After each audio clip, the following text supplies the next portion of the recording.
How are you guys today? We are going to talk about a murder mystery movie, The Pale Blue Eye. The movie is set 19th century detective, Augustus Landor in a supporting role. The movie beginning of the scene, a man hanging on a tree. The movie beginning with Hudson Valley, New York 1830, Captain Hitchcock of the military academy bringing Augustus Landor. He lives alone in his house and does nothing but drink. This is because his wife passed and the disappearance of his daughter, Maddie, who ran away from home. Away because of a sickness quite a while back, and his little girl has vanished since certain months. One morning, as he is chilling by the waterway, a military officer, Captain Hitchcock, approaches him and mentions that Landor is called out to West Point Military Academy due to a gruesome murder that happened the night before. Landor, who doesn't like leaving his house, refuses to go, but when Hitchcock stresses that the matter is urgent, he agrees. Along the way, they talk about Landor's past achievements. It turns out that he is one of the best detectives in the country. They arrive at a military academy bringing straight into Superintendent Thayer's office. The latter knows Landor so well that he is aware of his wife's death and daughter's disappearance. After expressing his condolences, he gets straight to the point and reveals that one of their military soldiers, Cadet Leroy Fry, was found dead. The establishment to investigate the mysterious death of Leroy Fry. Hitchcock and his superior Superintendent Thayer informed Landor that Fry had been hanged and brought to the academy. Rather, the most serious issue for them was that the previous evening when Fry's body was found at the point when he was brought to the emergency clinic, his heart was taken out from his body. In the funeral home, that he has already checked the corpse thoroughly but couldn't find anything suspicious. Looking at the cadaver, Landor finds a little part of a note-grasped fist of the victim, marks on Fry's neck and fingers propose that he didn't hang himself, yet was killed. Landor makes an honest effort to unravel the significance in the torn piece of paper, however, without any result. A couple of words are composed, and speculating the specific sentence is close to inconceivable. Before he leaves the foundation, Hitchcock cautions him to stay quiet about the continuous examination. Afterward, Landor visits where Sears' body was found and starts exploring. Right then, at that point, a trainee named Edgar Allan Poe approaches him and says that he accepts Fry was killed by a writer. This is on the grounds that he personally is a writer, who knows about the craft of removing somebody's heart out of their body. Landor clearly doesn't have faith in this, so Edgar gives him another hint. He says that a couple of days before Fry was killed, he had a battle with his flatmates. In the following scene, Landor heads to the foundation and examines a couple of recruits with the consent of Hitchcock.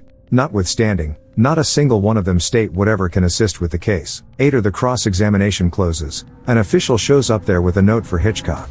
The last option understands it and gets shocked. It just so happens, a cow and a sheep are tracked down nearby, butchered and with their souls eliminated. It is reasoned that the homicide could be connected to dark enchantment ceremonies. The fact that the executioner is cautioning makes it self-evident them to stop the examination. In any case, this makes Landor more centered around tracking down the executioner. Thus, he goes directly to Edgar and requests that his assist with interpreting the message composed on the piece of paper he tracked down in Fry's grasp. Despite the fact that Edgar is just a student, who isn't permitted to cooperate with outcasts, he consents to help. He visits Landor at his house and makes sense of that in spite of the fact that he can't express out loud whatever the whole note said. The last section referenced "don't be late." This implies that the executioner had welcomed Fry to an area. After a touch of conversation, the two reach the resolution that the note was composed by a lady. This is on the grounds that a recruit like Fry would have no reason meeting a man outside late around evening time. All at once, Edgar saw a delightful lady outside the army installation on the day the homicide was committed. The next day, Landor sends a note to Edgar, requesting that he meet him at an ice house close to Lake Mental Fortitude. Without burning through any time, Edgar shows up there and finds Landor investigating an old deserted house. Inside, he sees a circle and a triangle drawn on the floor and expects that somebody directed a custom there. He additionally makes reference to that the entertainer set Fries in the middle between the shapes and performed dark enchantment ceremonies. As the house has a place with the specialist, Daniel's child Artemis, Landor presently thinks that Artemis did this. In any case, to study dark enchantment ceremonies, he takes Edgar to meet one of his unique friends, John, who is a specialist in such subjects. They give him graphs of the unusual shapes, and John promptly derives that it is an exceptional sort of dark wizardry ceremony, performed to be eternal. He additionally specifies that to direct it, one requirements a heart of an unbaptized kid and one of a man who kicked the bucket from hanging. Hearing this, Landor requests that Edgar get to know Artemis and attempt to extricate additional data from him. The trainee concurs and begins meeting Artemis consistently. Shockingly, they become old buddies. One evening, Edgar accumulates with Artemis and his companions for certain beverages. From their discussion, he discovers that Fry was involved with Artemis' lovely sister, Lee. Many accept that he committed the incomprehensible after she dumped him. Somewhere else, Landor gets a dream of his lost little girl and starts overreacting. It's clear that he actually hasn't moved past that misfortune. Distressed, Landor set off on a mission to retaliate for his girl. 2 years ago, Landor's daughter Maddie went to the academy ball. On her way home, she was assaulted and raped by 3 cadets. Maddie managed to grab the necklace from one of the cadets, which had the initials LF for the Roy 4I. Landor's daughter had never fully recovered from the encounter. Maddie's mental health continued to deteriorate until she eventually committed suicide. He left the note for Fry, tricking him to a desolate spot prior to hanging him.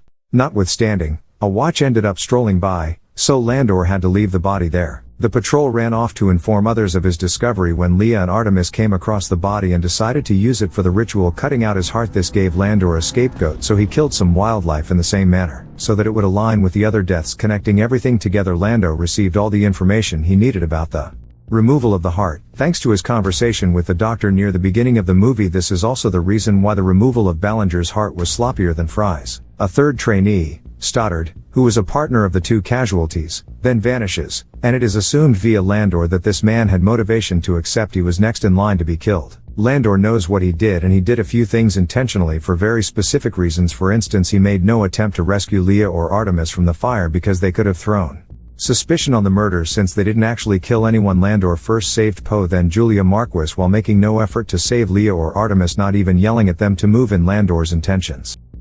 While Landor felt he had to kill those cadets to avenge his daughter, he is still at least somewhat a man of honor. While rules are not his favorite, he intentionally allowed Poe to keep both the handwritten note from Fry's dead hand as well as a handwritten note Landor had given Poe. It was Landor's intention that Poe would figure everything out and bring him to justice. Not only did Landor leave Poe both notes, but earlier in the film he had Poe analyze the handwriting of the note from Fry's hand. Landor already knew what the note said. He was the one who actually wrote it. He wanted Poe to analyze the handwriting so that he would eventually realize that it was Landor's own handwriting on that note, which will be his first clue in piecing together the true killer. Poe then had a choice to make: turn in Landor avenging his lost Leah, who he planned to marry and start a family with, or side with his new father figure and mentor who was grieving the loss of his daughter and thus took the law into his own hands. Poe's eyes with Landor, partially due to their deepened relationship and partially because while Leah didn't kill anyone, she was ready to kill Poe, and Landor didn't directly kill her, even if she would have spent her life in jail or hanged for being pinned with the murders. Once free, Landor then takes Maddie's ribbon and drops it off